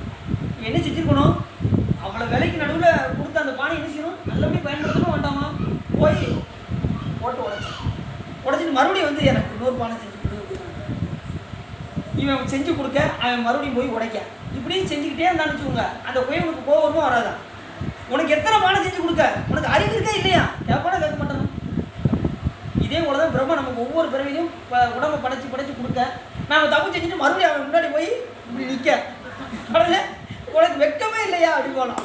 பிரம்மா வந்து உனக்கு வெக்கமே இல்லையா, தப்பு நீ முன்னாடி வந்து நிற்பியா? நீ உனக்கு எத்தனை பிறகு தான் கொடுக்க, நீ செஞ்ச தப்புக்கு இந்த விலங்க போ அப்படின்னு என்ன செய்வான்? விலங்க போட்டுருவான். சரி ஓரளவுக்கு புண்ணியம் பண்ணியிருக்கியா, நீ சொர்க்கத்துக்கு போ, நீ ஓரளவுக்கு இது பண்ணியிருக்கியா, சரி நல்ல பிறகு எடுப்போம் அப்படின்னு என்ன செய்வான்? மறுபடியும் பிறகு கொடுத்துட்டே இருப்பான். அவருக்கே அயர் வந்துருப்பான். இந்த பிறகு கொடுத்து கமலனும் மிகவும் அயர்வானார் பாரு அருணையினார். அப்போ என்ன செய்யணும்னா, பாவம் செய்யாதீரு மனமே நாளை கோபம் கொண்டே யமன் கொண்டோடிடுவானே, பாவம் செய்யாதீரு மனமே. பாவம் செய்யாமல் என்ன செய்யணும்? இங்கே வந்த வேலையை ஒழுங்காக பார்த்துட்டோம்னா பிரச்சனை இல்லை, நம்ம எமன்ட்ட மாட்ட மாட்டோம். இப்போ நம்ம எமன்ட்ட மாட்டலை, ஏன்னா விபூதி திருத்துறது தரிக்க முடியாது. அதனால் சாமி திருவிழாவில் நம்மளை சிவகணங்கள் தான் கூப்பிடுவாங்க, கவலைப்படாங்க. சரியா? சரி, இப்படி பல இதெல்லாம் செய்கிறாரு சாமி. மதுரை பதிலே தோன்றுமா உலக பொருள் அனைத்து மதுரை பதிலே தோன்றுமாறு செய்வார். இவ்வாறு அளவில்லாத வித்தைகள் சோமசுந்தர கடவுள் திருவிளையாடலாக புரிந்து இருந்தருளினார். மதுரை பதிலில் உள்ள மாதர்கள் யாவரும் சித்தமூர்த்திகள் செய்தவரும் திருவிளையாடல் மேல் செலுத்தி வைத்த கண்களையும் உள்ளத்தையும் அடக்கி ஆள முடியாதவர்களாய் திகைப்புற்று தமக்குரிய தொழில் முயற்சிகள் மறந்திருந்தனர். இவர் செய்த இந்த திருவிளையாடலாம் எல்லாம் பார்க்குறாங்க. சித்தரா வந்து இவ்வளோ வேலை பண்ணிக்கிட்டு இருக்காருன்னு அந்த மதுரை மக்கள்லாம் பார்த்து வியந்து தங்கள் தொழிலையே மறந்துட்டாங்களாம். அந்த அளவுக்கு சாமி சித்த விளையாட்டு பண்ணிட்டு உடனே நிகழ்ச்சியெல்லாம் அபிஷேக பாண்டியன் இதெல்லாம் அறிகிறான். இந்த மாதிரி சித்த வடிவத்தை கொண்டு மதுரையில் வந்திருக்காரு அப்படின்னு சொல்லி அதை அபிஷேக பாண்டியன் பார்க்குறான். உடனே அந்த சித்தமூர்த்தியை என்ன செய்கிறான்? இங்கே அழைத்து வருமாறு கட்டளையிடுறான் அமைச்சர்கிட்ட. இந்த சித்தமூர்த்தியின் திருவிளையாடலை நோக்கி வியந்து நம்மை மறந்து நின்று விட்டனர். அவர்கள் வராமையை கண்ட பாண்டியன் சிலரை போய் விடுத்தான். அவர் சாமி என்ன செஞ்சாராம், அவர் வராமையை கண்ட பாண்டியன் இன்னும் அமைச்சர்களை விடுத்தான். அமைச்சர் சித்தமூர்த்தியை அடைந்து வணங்கி அரசன் முன் எழுந்தருள வேண்டும் என்று பிரார்த்தித்தார்கள். அதற்கு சித்தமூர்த்தி, எமக்கு மன்னவனால் ஏதும் பயன் யாது அப்படின்னாரு. நான் மன்னன்ட்ட நீங்கள் கூப்பிட்றீங்க, நான் மன்னன்ட்ட வந்து எனக்கு கேட்கக்கூடிய எதுவுமே எனக்கு கிடையாது, நான் அவரை கண்டு நான் பயப்படவும் மாட்டேன் அப்படிங்கிறாரு சாமி. அவரால் எனக்கு ஏதாவது பயன் இருக்கான்னா பயனும் கிடையாது, அதனால் வர முடியாது அப்படின்ட்டார். அதுக்கு மறுத்து விட்டார். அமைச்சர்கள் சித்தமூர்த்தியை வணங்கி புறப்பட்டு சென்று மன்னவனை அடைந்து சித்தமூர்த்திகள் மறுத்து கூறியதை மொழிந்தார். உடனே மன்னன்ட்ட போய் சொல்லிட்டாங்க, இந்த மாதிரி எவ்வளோ தூரம் கூட்டு பார்த்தோம், அவர் வரமாட்டேங்காரு அப்படின்னு அபிஷேகம் பண்ணிட்டு போய் சொல்லிட்டாங்க. அது கேட்ட பாண்டியன் அமைச்சர்கள் நோக்கி, இறைவன் திருவுருளை பற்றி இம்மை மறுமை பயன்களை வெறுத்த யோகிகள் இந்திரன் பிரமன் திருமால் முதலியாரும் மதியாரே, இப்பூமியை ஆளும் மன்னரையோ மதிப்பார். அவங்க யாரும் பயப்பட மாட்டாங்க, பிரம்மா விஷ்ணுக்கே பயப்பட மாட்டாங்க, அவங்க யோகிகள். ஆனால் நம்ம இந்த மன்னர் கூப்பிட்றதுக்கு அவங்க வருவாங்களா, வரமாட்டார் என்பதை உணர்ந்து அப்படி இருந்தார் அபிஷேகம் பண்ணி அப்படின்னு இந்த கதை முடியுது. எது எல்லாம் அல்ல சித்தரான படணும். அடுத்து கல்லாணைக்கு கரும் பருத்திய படணும், கரும்பு அருந்திய படணும். பின்பு அபிஷேகம் பண்ணி தன் மனத்தையே அன்பும் அச்சமும் பெருக, யான் பெரியோரை நன்கு மதியாது எளியோரை போல அவமதித்து இங்கு வரும்படி சொல்வித்தேன். என் அறியாமை இருந்தவாறு என்ன என்று நாடி வரத்தக்க குறைபாடு அவருக்கு யாதுள்ளது. அதனால் இந்த சித்தமூர்த்திகளை யானே தேடி சென்று போய் பார்க்க போகிறேன்னு என்ன பண்ணிட்டாரு, அவர் வரமாட்டார், ஏன்னா அவர் பெரிய சித்தர், அதனால் நாமளே போய் என்ன செய்வோம், அவர் போய் பார்ப்போன்ட்டு அபிஷேகம் பண்ணி என்ன செஞ்சா அங்கேருந்து போட்டோம். பாண்டியன் உள்ள குறிப்பினை அறிந்த மௌனநிலையை கொண்ட சிவயோகியாகி சித்தமூர்த்திகள் முன்னதாகவே தமது இந்திர விமானத்திற்கு வடமேற்கு திசையின் எழுந்துள்ளார். அவர் வருவதே உடனே சாமி என்ன வந்துட்டாரு பார்த்து அவர் விமானத்திற்கு வடமேற்கில் போய் நின்றுட்டார். அன்று தை மாதம் தோன்றும் முதல் நாள் தை சங்கராந்தி புண்ணிய காலம் ஆதலின் பாண்டியன் திருக்கோயிலுக்கு சென்று மதுரை நாயகனாகிய சோமசுந்தர கடவுளை வணங்கி குறித்து அன்புடன் உள்ளே வளமாக வரும்போது அவனுக்கு முன்னர் வருகின்ற காஞ்சிக்கு மக்கள் புலித்தோல் ஆசனத்தில் ஐம்புலையும் வென்ற அவர் சுற்றி வருவார் பாருங்க. அந்த இடத்துல சாமி என்ன பண்ணுறாங்கன்னா புலித்தோல் ஆசனத்தில் ஐம்புலையும் அடக்கி உட்கார்ந்து போது சாமி உட்கார்ந்துருக்காரு. திருக்கதை மலுப்படையின் மேல் திருக்கரத்தினை வைத்துக்கொண்டு இருமாப்புடன் வீட்டிற்கும் சித்தமூர்த்தியை நோக்கி அவர் சமீபத்தில் வந்த பிரம்பினை நெட்டி இவ்விடத்தை விட்டு எழுந்து போக கடவை. உடனே அவரை பார்த்தாரு சாமி, எழுந்து நீங்கள் என்ன செய்யுங்க, எழுந்து போங்க அப்படின்னு யார் சொல்கிறான், அபிஷேகம் பண்ணி சொல்கிறான். பின்னாக வரும் தென்னர் பெருமான் அச்சித்தமூர்த்தியை நோக்கி, நமது நாடும் ஊரும் எவை, உமக்கு யாது வரும், யாது வேண்டும், உமது பேர் என்ன சொல்வீராக என்று வினவினான். யாரு கேட்கா, இவர் சுற்றி வரும்போது இவர் சாமி என்ன பண்ணுறாரு, அங்கே போய் அமர்ந்திருக்காரு, புலித்தோல் ஆசனத்தில் உட்காந்துருக்காரு.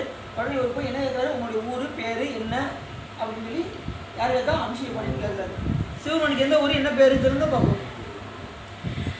ஏது அவன் ஊர், ஏது அவன் பேர், ஆறு உற்றார், ஆறு அயலார், அந்த பாட்டில் இருக்குல்ல, ஏதவன் ஊர் ஏதவன் பேர், ஆறு உற்றார் ஆறு அயலார், ஏதவனை பாடும் பரிசேலோ என்பார். இப்படி பாட்டு. பாதாளம் ஏழினும் கீழ் சொற்கழிவு பாதமலர் போதார் துணை முடியும் எல்லா பொருள் முடிவே. எல்லா பொருளையும் கலந்துருக்காரு. அவரை போய் நம்ம எந்த ஊர் எந்த பேர் சொல்ல முடியுமா, எப்படி சொல்கிறாரு பாருங்க மாணிக்கவாசகர். இதெல்லாம் உணர்ந்து நீங்கள் திருமுறை ஏற்கனவே பாடி இருந்தீங்கன்னா இந்த புராணமும் சொன்னோம்னா உங்களுக்கு ரொம்ப சூப்பராக போயிடும், நல்லா ஆனந்தமாக இருக்கும், அகான்னு கேட்பீங்க. இது நம்ம பாட்டெல்லாம் தெரியலன்னு வச்சுக்கோங்களேன், என்னமோ சொல்கிற மாதிரி தெரியுது, இது எந்த திருமுறையில் வருது அப்படின்னு நம்ம யோசிப்போம். இது உங்களுக்கு தெரிஞ்சதுனால என்ன செய்யும், ஆமாம் ஏதவன் ஊர் ஏதவன் பேர் ஆறுற்றார் ஆறையலார், அவருக்கு எல்லாமே ஒன்று தான். அப்படி சாமி என்ன பண்ணுறாரு, அவர்கிட்ட கேட்குறாரு, உங்கள் பேர் என்ன, உங்கள் ஊர் என்ன எல்லாம் கேட்குறாரு. அதுக்கு சித்தமூர்த்திகள், அப்பா நான் எந்த நாட்டிலும் எந்த நகரிலும் திரிவோம் சாமி, எனக்கு எல்லா நாடும் பண்ணுறாங்க. ஆயினும் இப்பொழுது நாம் இருக்கும் தலம் காஷ்மீர நாட்டின் உள்ள காசி மாநகரம் ஆகும். நான் வசிக்கிறது எங்கே, காசி மாநகரம்ட்டார். ரொம்ப விஸ்வநாதராக வராது. ரைட். ஒரு பற்றும் இல்லாதவராய் பிச்சை எடுத்தலாகிய பெருவாழ்மையுடைய அடியார்களே நமது உறவினராகும். எதையும் எதிர்பார்க்காம இருக்கக்கூடிய அடியார்கள் தான் எனக்கு உறவினர் அப்படிங்கிறார். என்னாலும் வித்தை, ஏன்னா அடியார்கள் எப்படி இருப்பாங்க, பிச்சை எடுத்தாலும் உன் கோயில் வாயில் பிச்சை நாக்கினாய் பெரிய அன்பருக்கு உரிய நாக்கினாய் வாங்க அடியார்கள் மக்கள். அப்படிப்பட்ட அடியார்களுக்கு நான் எனக்கு உறவினர் அப்படின்னாரு. இது அவங்களுக்கு யார் சொல்றா? மாணிக்கவாசக பெருமான் பாடல் சொல்றாரு. பிச்சை நாக்கினாய் பெரிய அன்பருக்கு உரியனாக்கினாய் தான் வளர்த்தது ஒரு நச்சு மரம் ஆயினும் கொளாறு அப்படின்னு ஒரு வார்த்தை போட்டாரு. நல்லா வளர்த்துட்டு இருக்க செடி வந்து நச்சு மரம் வந்து வளர்ந்துருச்சுன்னு வச்சுக்கோங்க, கொஞ்சம் வளர்ந்து வந்துருச்சு, நச்சு மரம் வந்துருச்சு. ஆனால் வெட்ட தோணுமா?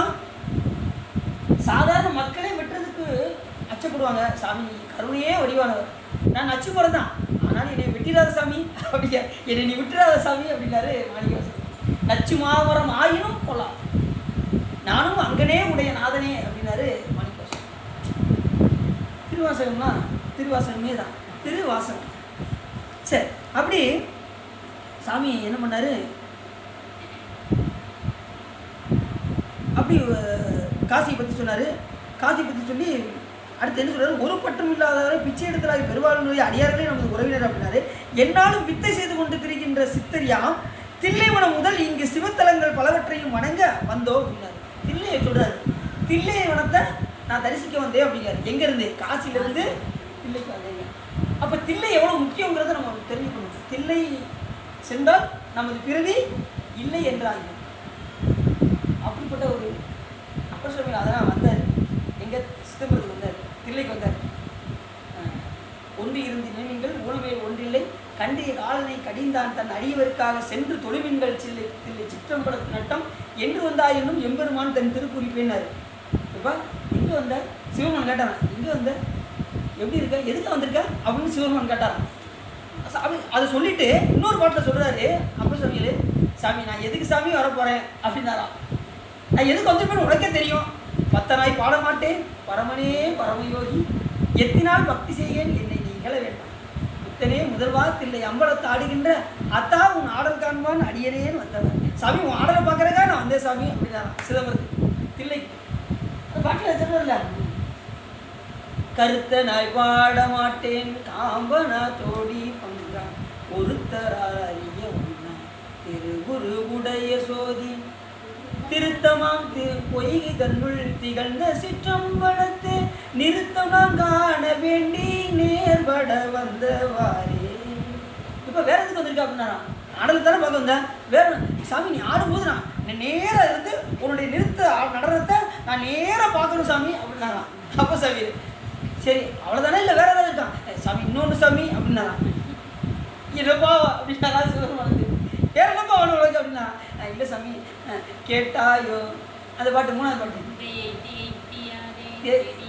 அதுவே சரி கேட்டல அந்த அதில் சொல்லும்போது கூட்டமாம் புவி முளையால் கூட நீ ஆடுமா மாட்டி நீ வாழ நின்னை திகழ்ந்த சிற்றம்பலத்தே கூட்டமாம் புவி முளையால் கூட நீ ஆடும். சாமி நீ ஆடும்போது அம்பாலும் சேர்ந்து ஆடணும் சாமி, எனக்கு ரொம்ப பிடிக்கும் சாமி அது அப்படின்னாரா அப்போ சாமி. சாமி நடனம் ஆடி காமிச்சார். குமிமொழியெல்லாம் யாரு? உமையம்மை சேர்ந்து நீங்கள் நடனம் ஆடணும், அதை நான் கண்ணால் கண்டு தரிசிக்கணும், அதுக்காக தில்லைக்கு வந்திருக்கேன், அதனால் என்னை வந்து இகழ்ந்து நீ ஒதுக்கி விட்டுறாத சாமி அப்படின்னாரா. எப்படி சொல்கிறார்? இத்தனாய் பாட மாட்டேன் பரமனே பரமயோகி எத்தினால் பக்தி செய்கேன் என்னை நீ இகழ இத்தனே முதல் வார்த்தைகளை அம்பலத்தாடுகின்ற அத்தா உன் ஆடல் காண்பான் அடியனே வந்தவார் அப்படி சொல்லி இப்படி பக்தி செஞ்சிருக்காங்க பார்த்தீங்களா. இதெல்லாம் நமக்கு வந்து ஒரு உதாரணம். நம்ம உள்ளே வரும்போது சாமி என்னை நீ இகழ்ந்துட வேண்டாம் சாமி, என்னையும் ஒரு பொருளாக மதிச்சு தினசரி வர வைக்கிய சாமி, நான் ரொம்ப நன்றி சாமி அப்படின்னு என்ன செய்யணும்? சாமி தினசரி நன்றி சொல்லிக்கிட்டே இருக்கணும். காலையில் எந்திரிச்சையுமே நன்றி சொல்லணும். உடம்பு கொடுத்துட்றதில்ல. தூங்குவது போலும் சாக்காடு இல்லை, உறங்கி விழிப்பது போலும் சாக்காடு. சாரி, உறங்கி விழிச்சாச்சுன்னா நமக்கு உயிர் நம்ம கையில் வந்தால் தான் உண்டு. எத்தனை பேர் இறந்து அப்படியே உள்ளே போயிடுறாங்க, உறங்கும் போதே போயிடுறாங்க. நம்ம காலையில் கண்ணு முடிக்க வச்சாலும் சாமி முதல்ல நன்றி சொல்லி இப்படி மறந்துடுவோம். தெரிஞ்சுதான் நம்ம கை வரல 5 வரல வச்சுருக்காங்க. எல்லா இதிலும் 5 கை கால் எல்லாத்துலையும் 5 வச்சுருக்காரு பார்த்தீங்களா? எதுக்கு? அஞ்சலத்தை மறந்துடக்கூடாதுங்கிறதுக்காக. அங்கையில் ஐவிரல் 5 எழுத்துமே நான் சொல்கிறேன். நம்ம இப்படிலாம் காலையில் எழுந்திரிச்சது மறந்துடும் தெரியும். காலையில் எழுந்திரிச்சது பெட் காஃபி தான் கேட்போம்னு அவருக்கு தெரியும். அந்த காலத்துல தெரியும். இவன் காலையில் எழுந்திரிச்சது நினைக்க மாட்டான். சரி இப்படி மூஞ்சை தொடக்கும் போதாவது அப்படி பார்க்கும்போதா ஓ அஞ்சலத்தனை வாங்க நமச்சிவாயம் அப்படின்னு சொல்லிட்டு என்ன செய்யணும்? எந்திக்கும் போது சொல்லிட்டு எந்திக்கணும். அதுதான் சிறப்பு. நான் எடுத்துருவோம் அப்படியே மூடி மறுபடியும் இருக்க ஒரு உறக்கம், ஒரு காஃபி குடிச்சு மறுபடியும் பொத்தி வாங்கிடுவோம். அப்படி அல்லாமல் ஐந்தெழுத்து நினைக்க வேண்டும் என்பதற்காக அங்கையில் ஐவிரல் அஞ்செழுத்து விடவே கூடாது. நமக்கு எதுக்குனாரு ஐந்தெழுத்தின் புனைப்பிடித்து கிடக்கின்றேனே முனைவனே முதல்வனே முதல் அந்தமில்லா மல்லல் கரை காட்டி ஆட்கொண்டாய் முறுக்கனே இருக்கேங்காரு. எந்த பாட்டில் சுற்றத்தை தனியனின் பெரும் பெருமை உபத்தவ கடந்தரையில் எட்டுண்டு பற்றொன்றின்றி கனி நேர் தோல்வாயார் என்னும் காலால் கலக்குண்டு இனி என்னே உய்யுமாறு என்று கிடக்கும் போது சாமி என்ன பண்ணாரா, ஐந்தெழுத்தை கொடுத்தாராம். குருநாதர் மூலியமா அஞ்செழுத்தை கொடுத்ததுனால தப்பிச்சே சாமி அப்படின்னாராம். இல்லைன்னு வச்சுக்கோங்க, மறுபடியும் இன்னும் காம சுறாவின் வயப்பட்டு இனி என்னே உய்யுமாறு அப்படி கீழே போயிடுவோம். அஞ்செழுத்து கிடைக்கலன்னு நம்ம என்ன செஞ்சுருவோம், கீழே போயிடுவோம். எதுனா நமச்சிவாயத்தை சொல்லிக்கிட்டே இருங்க, நமச்சிவாயத்தை விட்டுறாதீங்க. ஐந்தெழுத்தை நமக்கு புனையிட்டாரு. கல்லை கட்டி தூக்கி போட்டாங்க, எது வந்து காப்பாத்துச்சு, நட்டுணையாவது அதுதான் வந்து காப்பாத்துச்சு. அவர் கல் மறந்து வந்துச்சு, அதெல்லாம் விட்டுறாங்க. சரியா, ரைட். அப்படி தில்லை வந்து ரொம்ப முக்கியமான இடம். அங்கே வந்து முதல் இந்த சிவத்தலங்கள்லாம் பலவற்றையும் வணங்க வந்தோம் அப்படின்னு சொல்கிறாரு. ஞானத்தை பாலிக்கும் இந்த மதுரை மாநகர் இம்மையிலே ஜீவன் முக்தியையும் அருமையிலே வரமுக்தியையும் அளிக்கும். ஞானத்தை அது இப்போ மதுரை எப்படி சொல்கிறாரு, ஞானத்தை பாலிக்கும் இந்த மதுரை மாநகர் இம்மையிலே ஜீவன் முக்தியும் மறுமையிலே பரமுக்தியும் அளிக்கும். இங்குள்ளவர்களுக்கு எமது திருவிளையாடல்களை காட்டி அவர்கள் விரும்பும் பல சித்திகளை அருள்வோம் அப்படின்னு சொல்லிட்டு சாமி உள்ள வர்றாரு மதுரைக்கு. இந்த மதுரை எப்படி சொன்னார், இம்மையும் மறுமையும் முக்தி தரக்கூடிய ஒரு இடம். அதனால தான் நான் இங்கே வந்திருக்கேன். இங்கே வந்து என்னுடைய திருவிளையாடலை நான் காட்ட போகிறேன் அப்படிங்கிறார். என்னுடைய திருவிளையாடலை காட்டி அவர்கள் விரும்பும் பல சித்திகளை அருள்வோம். வேத முதலிய 64 கலை ஞானங்களையும் அண்மையுடையும் அன்றியும் சேவையில் உள்ள பொருள்கள் அனைத்தையும் அண்மையில் வரச்செய்தலில் வல்ல சித்தர் யாம். பாண்டியனே உன்னிடத்தை நாம் பெறத்தக்கது ஒன்றுமில்லை என்று கூறி புன்னகை புரிந்தார். நீ என்னதான் சொல்லு, ஓன்றது எனக்கு ஒன்றும் கிடைக்க போகிறதில்லை அப்படின்னாரு. அப்போ இவனுக்கு கொஞ்சம் கோவம் வந்துருச்சு பாண்டியனுக்கு. இன்னும் அவருக்கு சாமின்னு அவருக்கு தெரியல, ஒரே ஏதோ ஒரு சித்தராக தான் இருக்கான்னு தெரியுது. அப்போ இவர்கிட்ட ஏதாவது ஒன்று செஞ்சு பார்க்க சொல்லுவோம் அப்படின்னு சொல்லி இவருக்கு யோசனை வருது. யாருக்கு, அபிஷேக் பாண்டியன். சித்தமூர்த்தியில் முடிந்தவற்றை கேட்ட பாண்டியன் இவருடைய இருமாப்பும் செருக்கும் பெருமிதமாகி இவற்றை யாதினால் அளந்தறிவேன் என்று சொல்லி அதற்கு வேண்டும் திறத்தை ஆராய்வன் ஆயினேன் என்று சொல்லி அப்பொழுது ஒரு வேளாளன் காண்போர் யாவரும் கமுகோ என்று ஐயரும் வண்ணம் செலுத்தோங்கிய ஒரு கரும்பினை கையில் கொண்டு வந்தார். ஒரு வேளாளர் அந்த கூடி வந்தாராம். வரும்போது என்ன கொண்டு வந்தாராம், கையில் கரும்பு கொண்டு வந்தார். அரசன் அக்கரும்பினை கையில் வாங்கி கொண்டு சித்தமூர்த்திகளை நோக்கி, வல்லவர்களில் வல்லரென உமை மதித்து கொண்டவரே, நீர் இங்கு நிற்கும் இந்த கல்லானைக்கு இக்கரும்பினை உண்பித்தால் நீ எல்லாம் உள்ள சித்தரும் நீரே, மதுரையில் எழுந்தறிவிக்கும் சோமசுந்தர கடவுளும் நீரே என்று நான் ஒத்துக்கிடுவேன் அப்படிங்கிறார். அந்த கரும்பு என்ன செய்யணும், அந்த கல் யானைக்கு கொடுத்து அதை திங்க சொல்லணும், சாப்பிட சொல்லணும் அப்படின்னாரு. உண்பித்தால் நீரே எல்லாம் வல்ல சித்தர் நீரே என்றும் மதுரையில் எழுந்திருக்கக்கூடிய சோமசுந்தர கடவுளும் நீரே அன்றி வேறு யாவர், மேலும் உமது மனம் விருப்பத்தை அளிப்பேன். நீங்கள் என்ன மனம் விரும்புகிறீங்களோ அதை நான் என்னால் கொடுக்க முடியும் அப்படின்னு சொல்கிறார். ஏன்னா அரசு இதெல்லாம் கொடுப்பார்ல. பாண்டியன் ஒழுந்ததை கேட்ட சித்தமூர்த்திகள் புன்னகை புரிந்து, பாண்டியனே வா, எமக்கு உன்னால் வரும் பயன் யாது உள்ளது, உன்னுடைய ஆசை தீரும் வண்ணம் நாமே உனக்கு வேண்டுவற்றை தருகிறோம். நானே உனக்கு வேண்டியதை தருவேன்பா, வேறு உண்டோ என்று ஏதேனும் ஒரு வித்தையை கற்றவர் சொல்வதற்கரிய உலகத்திலும் சென்று பல்லோரும் நன்கு மதிக்க அவ்வித்தையை காட்டி பயனடைவர். ஆனால் எல்லா விஞ்ஞைகளும் அறிந்த நமக்கு ஒன்றிலும் ஆசை இல்லை. இந்த கல்லானை இதோ கருவினை கடிக்கின்றதை பார் அப்படின்னா, என்னால் உனக்கு உன்னால் எனக்கு ஒன்றும் ஆக போகிறது ஒன்றும் கிடையாது, ஆனாலும் எனக்கு ஒரு ஆசையும் கிடையாது. ஆனால் நீ சொன்னதை கேட்டு இந்த பாரு, இந்த கரும்பு தின்னுக்கிட்டு இருப்பாரு அப்படின்னா சாமி. அதுக்குள்ளே கல்லானை என்னதான் மாறிடுச்சு, உண்மையான மாறி கரும்பு தின்னுக்கிட்டு இருக்கான். அப்படியே கரும்பினை கடிக்கின்றதை பார் என்று கூறினாராம் சிவபெருமான். உடனே பின்பு அந்த கல்லானையின் மீது சித்தமூர்த்திகள் சிறிது கடைக்கன் சாத்தினாராம். உடனே பார்வைப்பட்டது என்ன ஆயிடுச்சு, என்ன ஆச்சரியம், உடனே அக்கல் யானை கண்ணை திறந்தது. கண்ணை திறந்துதான் யானை, கல் யானை மும்மதங்களும் ஒழுக வாய் திறந்து மேகத்தின் வாய் அடைக்குமாறு பிளிரியது. துதிக்கையை நீட்டிய பாண்டியன் கையில் உள்ள கரும்பை பிடுங்கி கடைவாயால் சாறு ஒழுகும் வண்ணம் கடித்து மென்று தின்றது. துதிக்கை ஊஞ்சல் போல் ஆட தகுந்த தருக்குற்று நிழலை சீறி நிமிர்ந்து நின்றது. உடனே அவன்கிட்ட பாண்டியன் கரும்பை பிடுங்கி அதுவே வாங்கி சாப்பிட்டதான். எது, கல்யாணம். கல்யாணம் உயிர் வருமா அதுக்கு? ஆனால் சாமி அந்த வித்தியை செஞ்சிருக்காரு. பின்ன சித்தமூர்த்திகள் கல்யாணியை மீண்டும் சிறிது கடைக்கன் சாத்தினார். முதல்ல ஒரு கடைக்கன் பார்த்தாரு, இருக்கிறத பிடிங்கி வாங்கி சாப்பிட்டுச்சு. மறுபடியும் ஒரு கடைக்கன் சாத்தினாரு. உடனே கழுத்தில் உள்ள முத்தாலாகி கண்டமாலையை எட்டி பிடிங்கியது. பாண்டியன் போட்டிருக்க கண்டமாலையை பிடிங்கிருச்சான், பிடிங்கி வாயில போட்டு முழுகிருச்சான். கண்டமாலை எட்டி பிடிங்கிறது மெய்க்காவலை சீட்டம் கொண்டு யானையை போய் அடிக்க முயன்றிருக்காங்க. கோலினை கொண்டு ஓங்கச்சிய சித்தமூர்த்திகள் கணிச்சு வந்து யானையை கோபித்து பார்த்தால் உடனே கல்யாணை முத்துமாலையை உண்டு விட்டது. உடனே உள்ள முழுகிருச்சு. பாண்டியன் கண் சிவந்து சிவயோக சித்தமூர்த்தியின் மேல் கோபம் கொண்டான். உடனே பாண்டியன் யாரு மேலே வந்துருச்சு? அந்த யானை மேலே வந்துருச்சு. ஏன்னா இது பிடிக்குதானே அது உண்டுச்சு. அதனால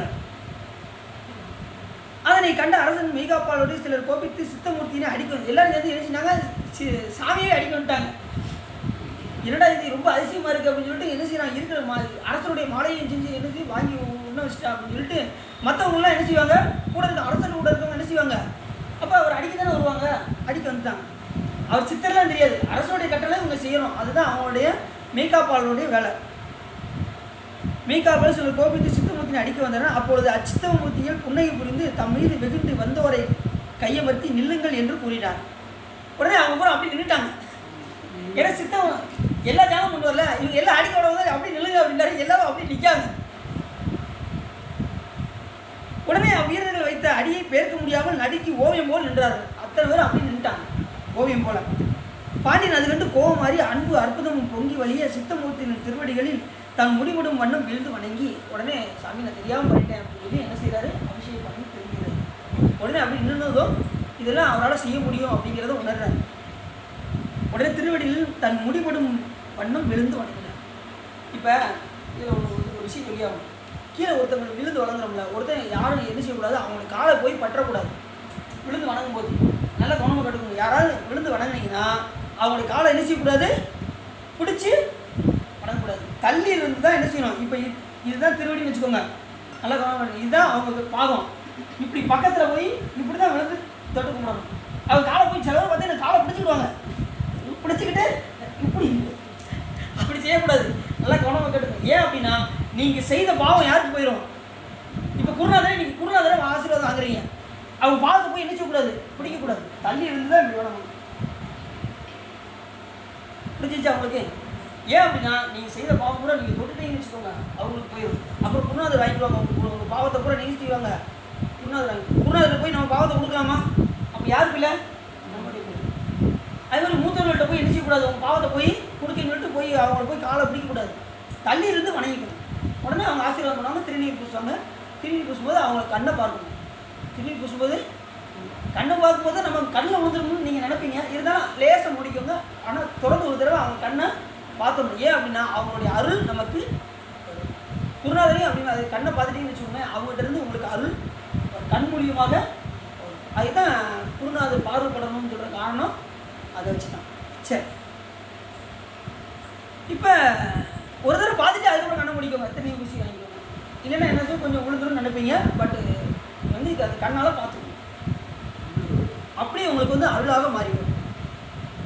கொடுத்து பாண்டியனை உடனே கல்யாணை தனது துதிக்கினை நீட்டு முத்து மாலையை பாண்டியிடம் கொடுத்து அவன் திருந்திட்டான் பாருங்க. உடனே ரெண்டாவது என்ன செஞ்சாரு, விழுந்து வணங்கி பாசத்தால் கட்டுண்ட எளியன் செய்த பிழையை பொறுத்தரும் என்று விண்ணப்பம் செய்தார். என்னுடைய பிழையை பொறுத்துங்க அப்படின்னாரு. சித்திரை பார்த்து அன்புக்கு இறங்கும் பரங்கருணை தனங்களாகி சித்தமூர்த்தியை மகிழ்ந்து வேண்டும் வரத்தினை கேள் அப்படின்னு சொல்லி சாமி சொன்னார். உடனே அபிஷேக பாண்டியன் வணங்கி நற்புத்திர பேரு அருளுக அப்படின்னாரு. இப்போ இவருக்கு புத்திரன் இல்லை, யாருக்கு, அபிஷேக பாண்டியனுக்கு புத்திரன் இல்லை.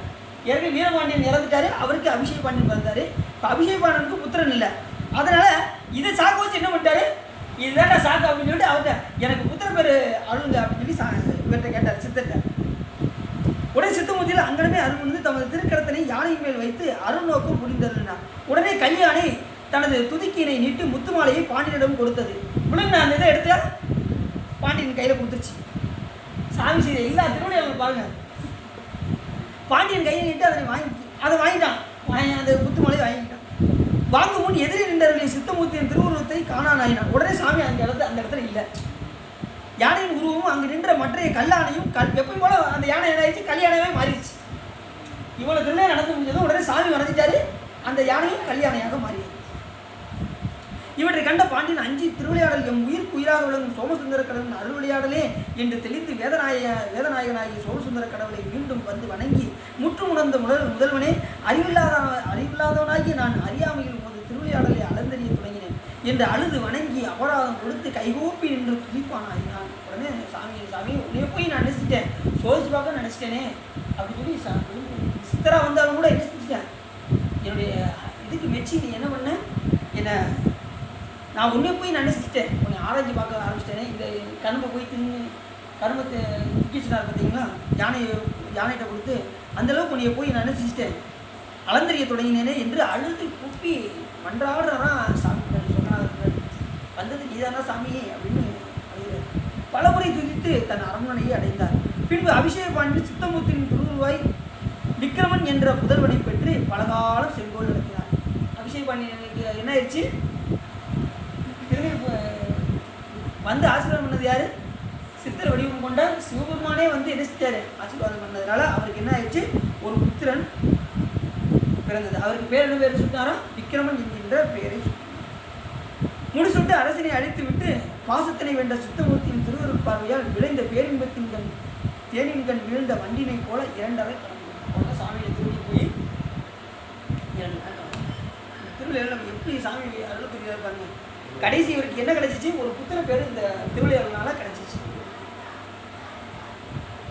கண்டிப்பாக நீங்கள் உண்மையான அனுபவிச்சிங்கன்னா கண்டிப்பாக யாருக்குனாலும் சரி புத்திர பேர் எல்லாமே கிடைக்கும். சாமி எல்லாமே கொடுக்க ரெடியாக இருக்காது, ஆனால் அதுக்குரிய தகுதி நமக்கு இருக்கான்னு பார்க்கணும். ஒன்று. 2வது, எந்த நேரத்தினாலும் கொடுப்பாருங்கிற நம்பிக்கை நமக்கு ரொம்ப இருக்கணும்.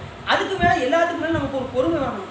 எப்படி சாமி கொடுப்பாரு என்கின்ற பொறுமை நமக்கு இருந்ததுன்னா வினைப்பயனே இல்லாமல் கூட சாமி என்ன பண்ணுவார், வினைப்பயனை உண்டு பண்ணி சாமி நமக்கு புத்திர பேரை அறிவிப்பார். அதனால் கவலையப்பட வேண்டாம். அதனால் சாமி இந்த திருவிழாவில் என்ன செஞ்சார், முதல்ல எல்லாம் வல்ல சித்தரான படலம், 2வது கல்யாணிக்கு கரும்பு அருந்திய படம். இந்த 2 படத்தையும் பற்றி சாமியை நமக்கு நன்றாக சிந்திக்க வைத்தார். இதுகாரும் உள்ளம் நிறைந்து உபகை சிறந்து நீங்கள் இந்த மதுரை மீனாட்சி சுந்தரேஸ்வரர் பெருமானுடைய திருவிளையாடல் பாடத்தை நீங்கள் கேட்டதினால் உங்களுடைய வல்வினை கரைந்து இருவரும் முறையும் என்று சொல்லி திருப்பூர் பாடி அடிய முறையை நிறைவு செய்யும்.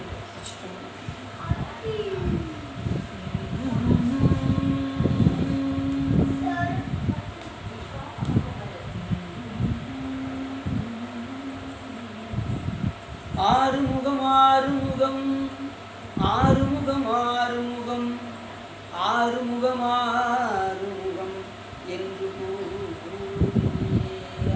மணி மாதவர்கள் பாதமலர் சூடும் அடியார்கள் பதமே துணையதென்று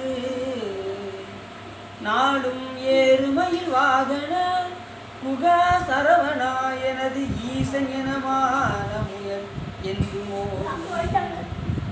ஏழைகள் வியாகுல ஏத என வினாவில் உனை ஏவர் புகழ்வார் மறையும் என் சொல்லாதோ நீருபடு மாலை பொரு மேனியவ வேளனி நீலமயிலாக உமை தந்த வேலே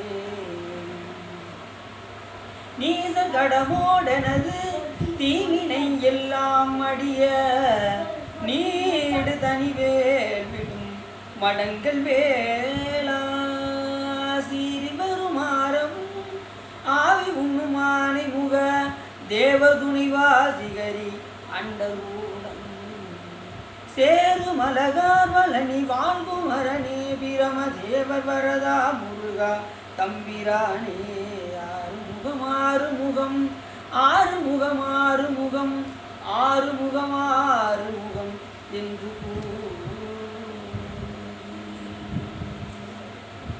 கைலாய பரம்பரைஞான போதனை காட்ட வேண்டும் மயில்வாய்மை கண்டான் தந்ததிக்கோர் மெய்ஞான பானுவாய் உயிலாரும் மொழி திருவாவு திருவாள் ஒரு நமச்சிவாய தேவன் செயலாதி மறுபடியும் திருமரமணி பையன் நெடுக மாமலை பண்ணுக விரும்பி அன்பர் விளங்குக சைவ நன்னறிதான் தலை தொங்க தெய்வ வெண் திருநீர் சிறக்கவே வான்முகில் வளாதிரிக மணிவளம் சுரக்க மன்னன் கோன்முறை அரசு செய்க குறைவில்லாத உயிர் வாழ்க நான் வரை அரங்கல் போங்க நற்றவம் வேண்டுமல்க மேன்முகள் சைவ நீதி விளங்குக உலகமெல்லாம் அழகு பார்வதி பதையே என்னாருடைய சிவனையை போற்றி